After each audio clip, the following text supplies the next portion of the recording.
un petit enregistrement pour corriger le manuel à la page 166, les numéros 1, 2, on compte ensemble, 3 et 4, et aussi un peu plus loin, page 175, les numéros 14 et 16.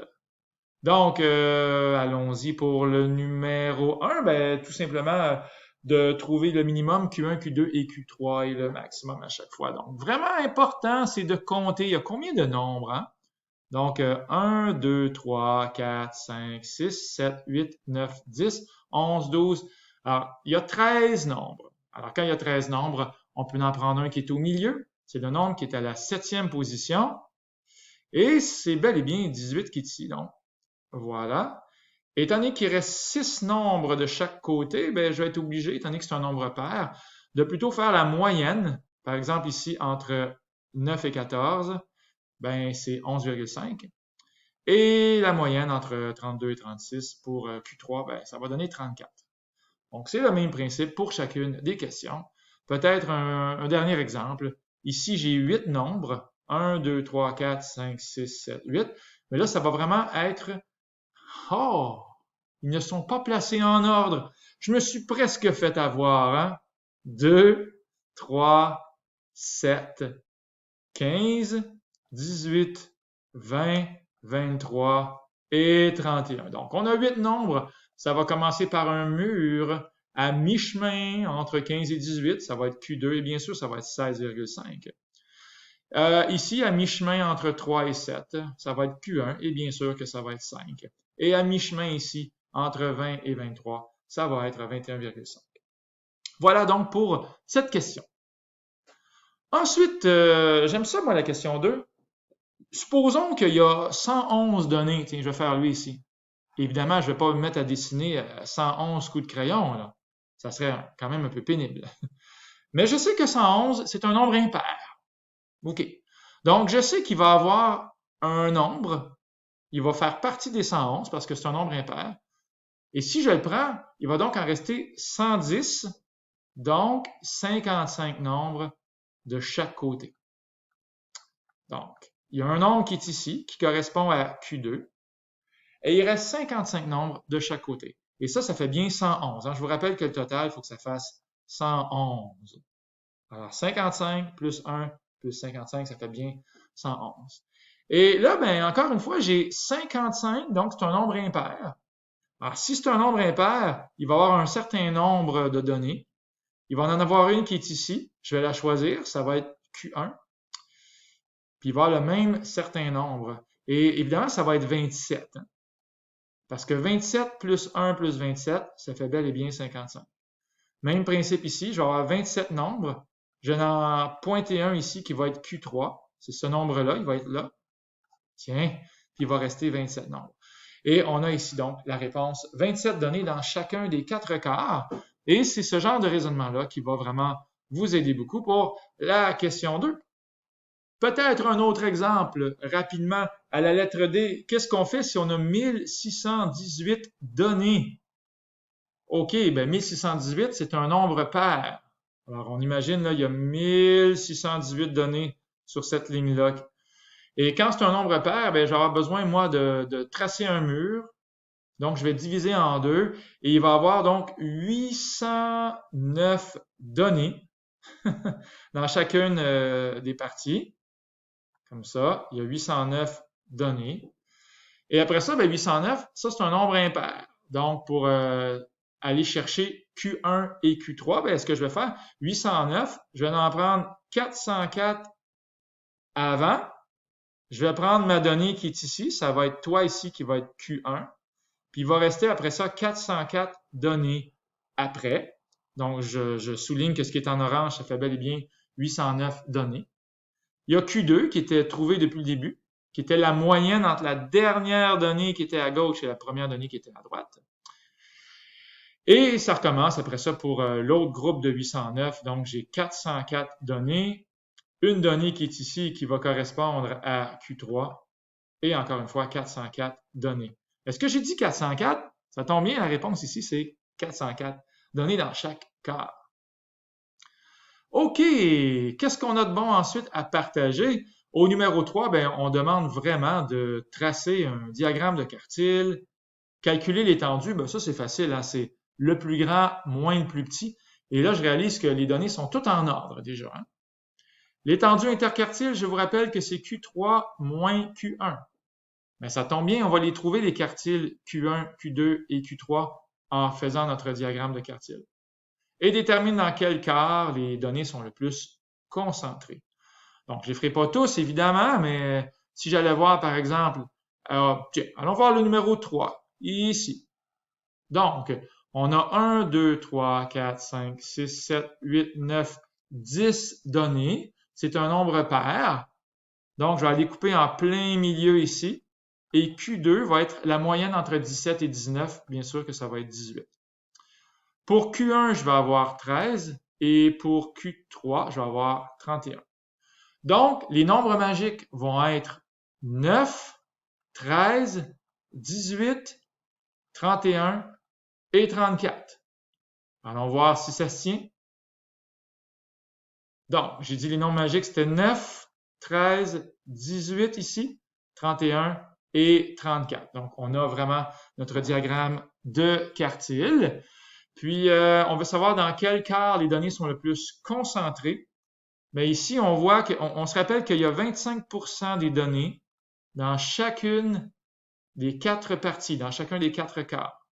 Sauf qu'ici, c'est moins long. Donc, le monde est plus pogné. Les nombres sont plus collés ensemble. Donc, c'est dans le 4e quart que les données sont le plus concentrées à la question numéro 3. Donc, ici, c'est dans le 4e quart que les données sont le plus concentrées.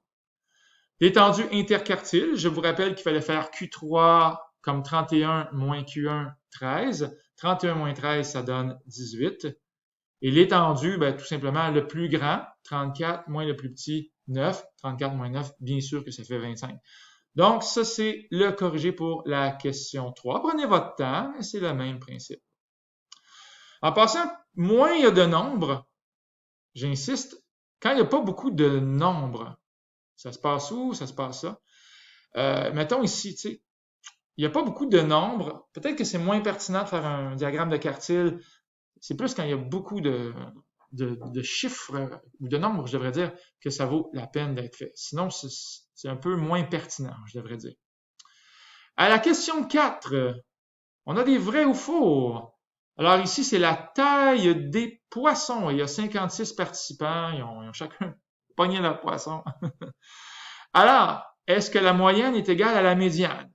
Eh, bonne question. Je comprends que la médiane, c'est Q2. Mais c'est impossible d'avoir la moyenne. On n'a pas la taille de chaque poisson en centimètres. Donc, ici, c'est impossible à dire. C'est une question un peu floue. Le bonhomme reste sur ses gardes. Impossible à dire parce qu'on ne peut pas calculer la moyenne. Donc, encore une fois, on a corrigé, ça dit impossible à déterminer. Ensuite, c'est faux, vrai, vrai. Et on va aller voir pourquoi c'est faux. Il y a plus de poissons entre 60 et 80. Donc, il y a plus de poissons là-dedans que de poissons là-dedans, entre 80 et 95 cm. Bien sûr que c'est faux. Les élèves avisés comprennent qu'il y a 25% des poissons dans chacune des 4 parties de la boîte avec les moustaches. Donc, c'est faux. Ça, c'est un piège. Hein. Et il y a ça souvent dans les examens de fin d'année. Là. Hey, c'est plus long, il y a plus de monde. Non, non, non. Il y a autant de monde. C'est juste, ils sont plus dispersés. Bon, ici, c'est pas du monde, là, c'est des poissons. Mais c'est le même principe. Donc, c'est faux. Ensuite, 42 participants ont pêché des poissons mesurant moins de 80 cm. Ça, c'est vrai, par exemple. Parce que je vous rappelle qu'il y a 56 participants.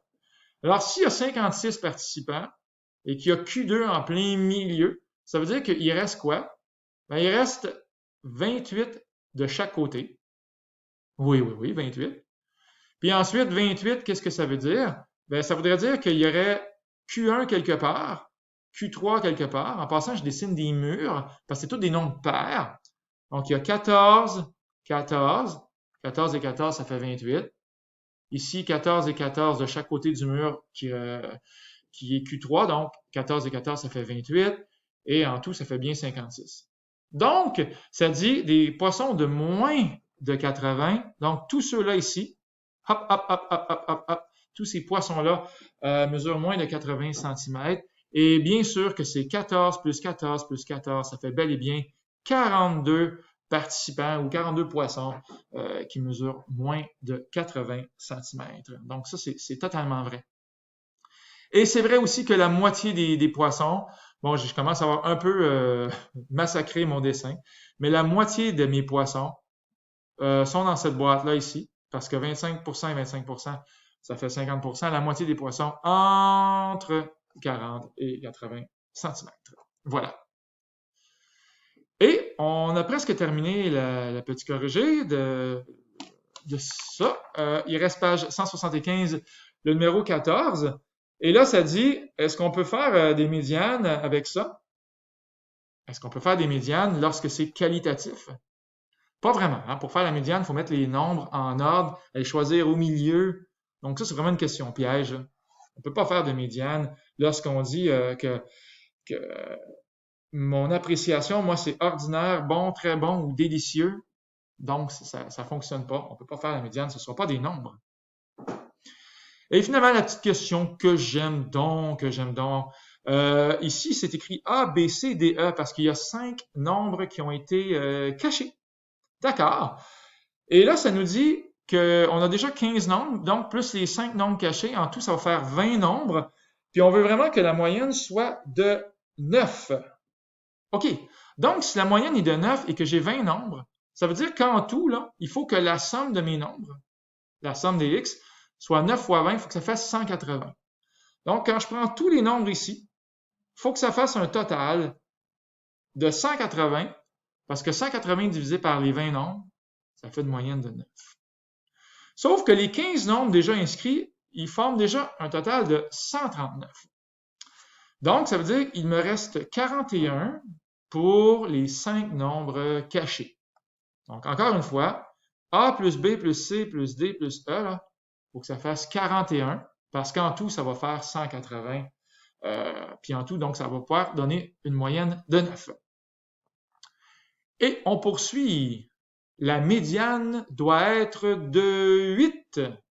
OK, et la médiane, ben, étant donné que c'est un nombre ici qui est pair, 20 c'est pair, donc 10 données de chaque côté. Donc la médiane, elle va être ici, là. Ça va être la moyenne des valeurs pour C et D. Parce qu'il y en a 10 de chaque côté. 1, 2, 3, 4, 5, 6, 7, 8, 9, 10. Même chose ici. 5, 6, 7, 8, 9, 10. Donc, la médiane va être le fruit C et D ensemble. Et on veut que ça fasse 8. Pas de problème. On pourrait mettre 8 à chacun. Tout simplement. C'est peut-être pas la seule réponse possible, mais 8 à chacun est une bonne option. Donc, ça va nous donner ici 8, 8, et on doit mettre un 11, hein, parce que si je mets pas de 11, le mode ne sera pas 11. Alors, je vais mettre un 11 ici pour la lettre E. Et le mode le plus populaire, donc 11, il va être là 3 fois. Youpi! Alors, qu'est-ce qui reste pour A et B maintenant? Ben, je vous rappelle que ça doit donner 41 le total des valeurs pour A, B, C, D, E. On a déjà 8 et 11, ce qui fait 27. Encore une fois, 8 et 11, ce qui fait 27. Mais il faut totaliser 41, donc il faut 14 en tout pour A et B. Et 14 en tout, ben, on pourrait mettre 7, 7. Attention, on ne pourrait pas mettre 6, 8, parce que si on met 6, 8, le 8 va devenir très populaire, aussi populaire que le 11, et 11 ne sera plus le mode unique. Donc 7, 7 est un bon choix, 6, 8 n'est pas un bon choix, malheureusement. Alors, une réponse possible, c'est celle-là, qui est ici. Si j'avais plus de temps, parce que les vidéos, souvent, ils coupent après 15 minutes, j'essaierais de voir s'il y a d'autres possibilités. Mais je ne suis pas certain, peut-être que... Bref, s'il y a un élève qui veut revenir là-dessus, je trouverais ça le fun. Alors voilà, c'était le corrigé, c'était le Calard qui vous dit « Merci tout le monde, on lâche pas ».